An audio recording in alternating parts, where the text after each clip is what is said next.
Assalamualaikum warahmatullahi wabarakatuh. Selamat pagi anak-anak. Pada kali ini kita akan membahas bab 1 berita seputar Indonesia. Pertama-tama kita akan membahas tentang pengertian teks berita.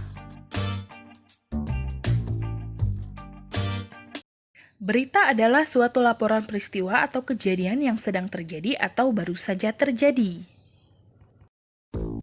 Adapun ciri-ciri teks berita, yang pertama faktual atau berupa fakta, kedua baru atau up to date, dan ketiga peristiwa luar biasa.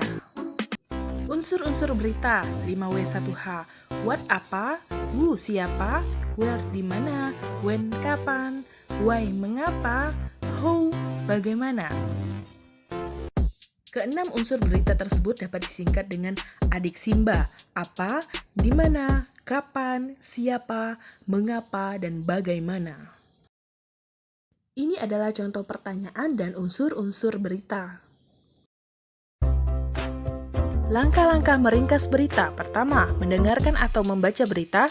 Kedua, mencatat pokok-pokok adik Simba. Ketiga, menyampaikan kembali secara lengkap dan ringkas. Adapun yang dimaksud dengan kesimpulan adalah kata-kata akhir dari suatu uraian. Di dalam kesimpulan harus memuat unsur-unsur berita dengan rumusan yang lebih ringkas.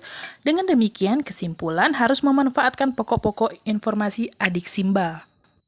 Tanggapan merupakan sambutan terhadap suatu ucapan atau pernyataan. Tanggapan terhadap isi berita dapat berupa kritik, saran, sanggahan, dukungan, atau komentar. Aspek tanggapan terhadap berita yang pertama ada isi atau struktur berita yang terdiri atas kebenaran dan kelengkapan berita. Yang kedua, bahasa berita yang terdiri atas penggunaan kalimat dan pilihan kata.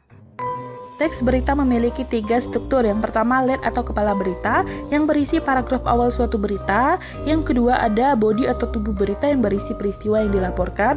Dan yang ketiga, ekor berita yang merupakan referensi dari narasumber di dalam berita atau berisi informasi yang kurang penting. Kaidah kebahasaan dalam teks berita antara lain penggunaan bahasa baku, kalimat langsung, konjungsi bahwa, konjungsi temporal, penggunaan kata kerja mentar, dan penggunaan fungsi keterangan waktu dan tempat. Sekian penjelasan singkat dari Ibu, kurang lebih Ibu mohon maaf. Terima kasih atas partisipasi kalian. Ibu akhiri, selamat pagi.